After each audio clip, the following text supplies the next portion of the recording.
Wow, and welcome back to Weekend on Wheels. And today I have the Tata Nexon EV version. Should you consider buying one of these? And the answer is yes. To know why, I'll talk to you right after this intro video.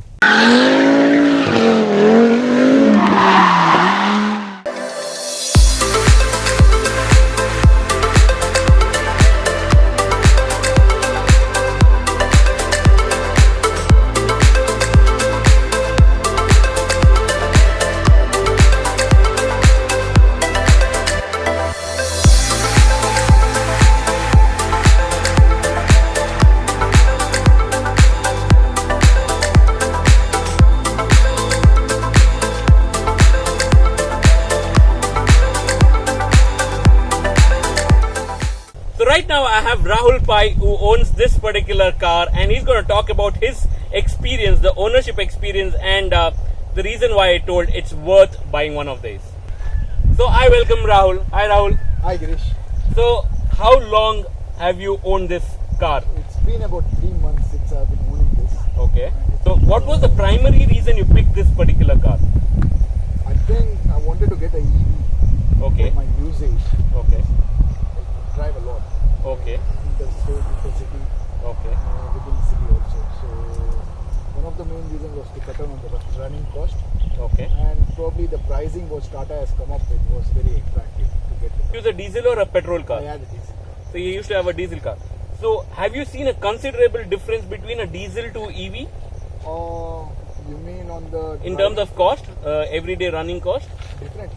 Okay. On a regular basis, bumper to bumper traffic, I would say you'd be getting about 180 to 190 on a regular basis. Okay. Depending on the style you drive as well. Okay. If you press the accelerator full, you'll probably come up to about 150, 160. Okay. But you're a steady driver, mature driver, you'd probably get up to 180, 190 range. Okay, that's good. And probably if your driving conditions are pretty much on the highway, you probably might get up to 220, 210. So this is going to be more of your city car and not going to be probably a long drive car. Maybe your second car, which helps you do everything, where you can drive about 150 to 200 kilometers in a day. At the same time, reduce your cost on the fuel like a petrol or a diesel car, which definitely what Rahul does. So he has a everyday transport of what, 100 or 120 Yeah, kilometers. maybe How long does it take to charge this? When you charge it at home, it takes about 7 to 8 hours, I would say. So that's For on a full regular charge, standard on a regular- 15 volt. That's right. Okay, 15 and on a fast charge? On a fast charge, they say about 80% charge in about 1 hour. So the claim So is 80%. charge in about 1 hour. Okay. So when you say 80%, you're looking at about 170, 175 range in about 1 hour. Oh, nice. So have you, okay, it's not related to this, but have you ever done a long drive on this? I took the delivery from Bangalore, so I drove from Bangalore to Mangalore. Okay, so you did 360 kilometer, one stretch. No, Okay. I had a break in Asan. I So you had to charged break at the the- local dealership there because I was not sure how to charge it. Okay, so basically he's already done a long ride, but then he had to break the entire distance to make sure he does not run out of charge. And since it was his first buy and he wasn't too sure, but then you can do long drives subject to you having right setup at that That's place, and you have some work. So he's done from Bangalore to Mangalore, being Hassan the first stop, and then directly to. Directly to Mangalore. And how does the regeneration happen? Have you seen the regeneration? Yeah, so when I was driving from Bangalore to Asan, there was no much of regeneration because it's a pretty straight road. Yeah, plateau. So regeneration was not that quicker. But when I had to drive it at about 60 to 80 range to get the maximum mileage. Okay. If you top above 80, it drops. So Drastically. you got to maintain the speed in that limit. Okay. So running with the aircon also again drops. Okay. So I was driving without an aircon because I was really not sure. Okay. I could have easily made it with the aircon, Okay. but I didn't want to take the risk. Okay. But while driving from Asan to Mangalore, you are driving down the slope. So I noticed that regeneration was very fast. So I could speed up also. I did about 90, 100 also while I was driving down Ghats.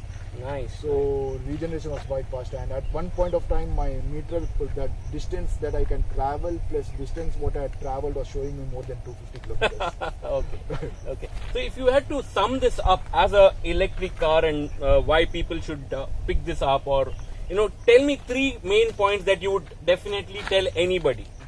First thing is you give a positive impact to the environment. Okay, that's the biggest thing, guys.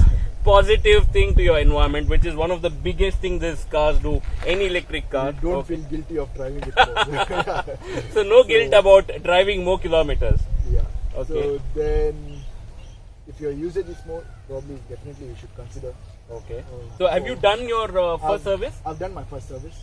So no maintenance no at all. maintenance. Okay. So we've got 2 points now. What would be the third selling point to anybody who asks you what's the feedback about this car? The drive feel. The drive. If somebody is passionate about drive, I think you don't miss out on the conventional engine here. Okay. Because the power is at disposal. Yeah, at power, and it's powered with the 129 horsepower. So I'm going to talk a lot about this EV car and tell you my experience and probably drive also and tell you how this feels. So Rahul has given his input and why someone should consider buying one of these, and that's going to be the trend going forward. So let's have a 360-degree view of this car.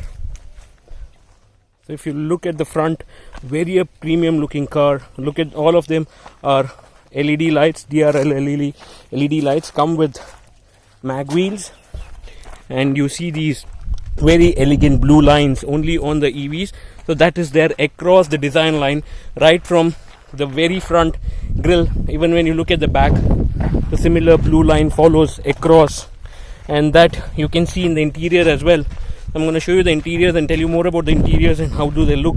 And you have at least 3 or 4 places where they have the EV stickers on. So the very first one is right on the bumper here. The color looks stunning.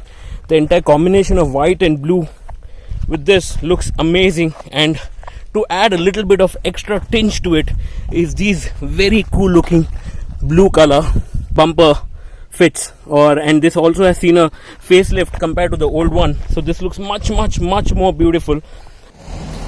And let's have a look at the charging point. So this is the charging point. That's the charging point. So the one which you can see is a normal 15 volts charging, and the one which you can see down is for fast charge. So you'll have to use simultaneously both of them for a fast charge. And if you want to do just the regular charge, this is the one. So that takes about 8 hours, the full night charge for 100% charge, which is about 250 kilometers.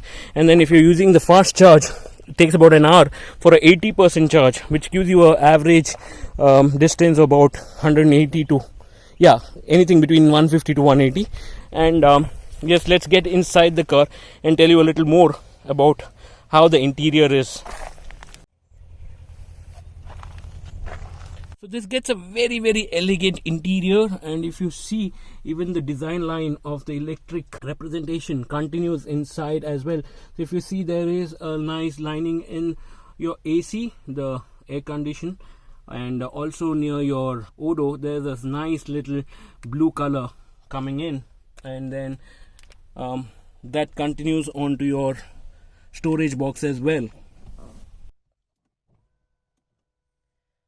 And that's your introduction, and very nice and good looking console.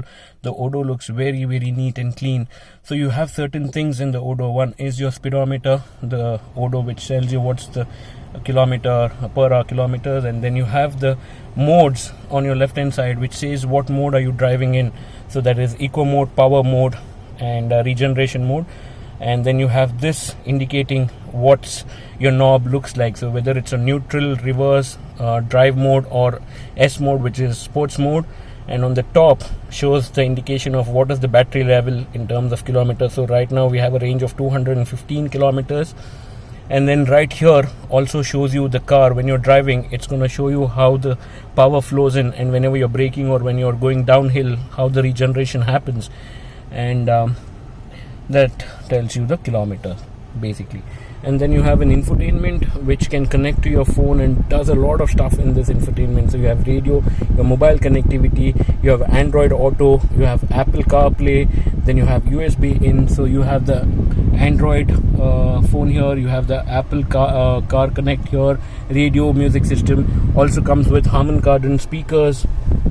Very nice looking AC console as well. And then you have buttons to operate your phone from here only. And then when you go down, you have the entire system to handle your air conditioning.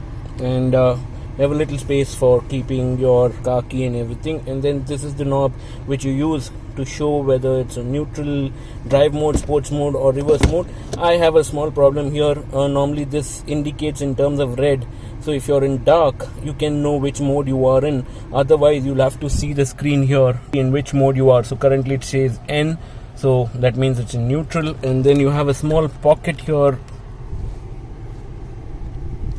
that's again for storage, so there's enough storage in the front. Also look at the fit and finish, it looks absolutely premium. It is not like any other ones. And then when you come onto your steering wheel, so you have multifunction buttons here doing a lot of stuff, connecting your Bluetooth, you have volume increase and lowering, you can pick up your call and you can change your music. And then you have the mode button here to change your odometers to find out various modes. So when you press that, it says trip A, trip B, and that changes. So that's basically the job of that particular toggle.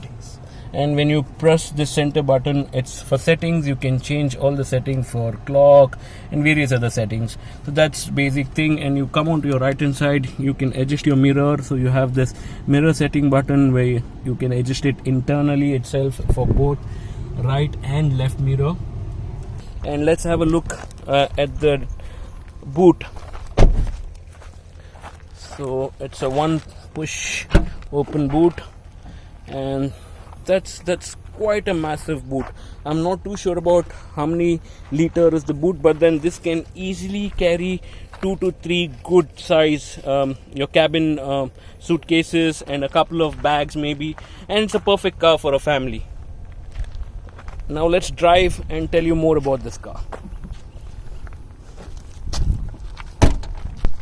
So let's drive this and tell you more about how this feels. Does it still feel the conventional way of driving a car and not? So I'm going to start from the basic first. I'm going to switch this off. So this is in complete halt mode. So if you want to start the car, you have the key here. This is the key, very nice and elegant looking key with the Tata logo here. And then you just place the key anywhere in the car, press the brake and then start. And when you start, I've already shown you how the entire console looks like in a couple of minutes earlier, so you know exactly how the console looks. And then all you have to do is, currently it's in neutral mode, and so I'll have to turn the dial and get it into drive mode, and I'm ready to move. And when I start, Fasten driver seat belt. I purposely didn't put my seat belt just to tell you what this car does. So it says you need to fasten your seat belt, and she keeps crying on, just keeps crying on unless and until you put the seat belt. And this is good for both the driver as well as the pillion, so you have to have your seat belt on. And then and I must tell you guys, there is nothing like this. This does not feel like I'm not driving a conventional car. This feels exactly the same. I feel so safe also. I just don't know. It's probably because the way this has been designed, the cockpit is designed, the way you drive the car, the way the car handles, and the entire build as such, the sturdiness, when you shut a door, it's so sturdy. So I think that all puts on to this, and you know, it feels so comfortable when you're driving. So this is powered with 129 horsepower, which is absolutely crazy. And also there's ready power, which is 245 Newton meters of torque, ready torque all time. And currently I'm on the D mode of the drive. Also to tell you how it takes on the corner. So we are slightly on a place where it's a little bit of cornering and then straight road, mix of all roads. You have incline, decline. So I'm on an incline now. So even in the incline, you don't feel there is any drop in power, or when you get on the decline, you can see the regeneration of the battery as well. So I'm just going to change into sports mode now because there's a nice incline. So right time to change into sports mode. So which I am doing. Yes, there you have the sports mode, and you have ready power just going amazing. Feels so good.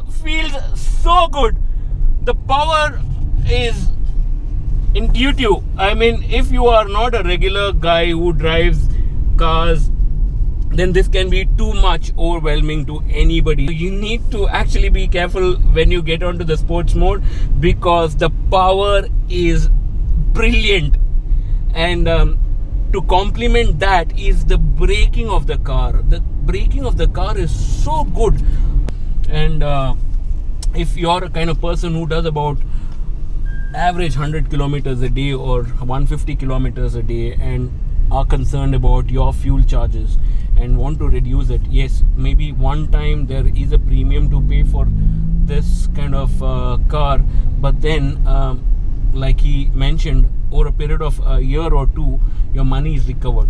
So let's get into a little bit of nitty-gritty when it comes to the battery life. So Tata gives a 8-year warranty on the battery life, and also I think about 150,000 kilometers. So that's the kind of warranty Tata gives on this battery. Plus it's IP67 certified, so if the car goes into up till a meter of water also, so the battery is completely safe, there's no problem whatsoever. So that's again taken care of. And I just like the overall look and feel and the drive of this car. It feels so refined. It feels like it is the second generation of electric car by Tata. Like I told, Tigor was their first generation or the first attempt towards EV, and this is the second attempt towards EV. And I think with this, they have nailed it when it comes to the pricing as well the overall experience and feel of the car. The pricing starts at 14 lakh, that's the basic version, then the 15 lakh version, and then 16 lakh. So this is the mid variant, which is 15 lakhs. And what is the difference between this and the 16 lakh variant is the top end gets a sunroof here, and then all the seating in that is leather. And I think that's about it, not much of a difference. So overall, I think this is probably the best car in its segment and very well priced.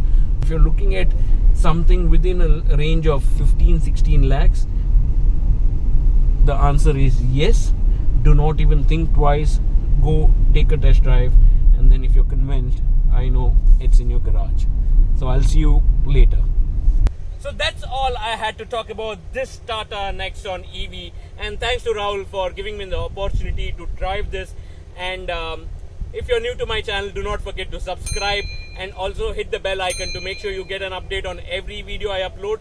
And I hope you like this video. If you did, give it a thumbs up and also share this video. And you have any comments, please comment below. I'll be more than happy to answer those comments.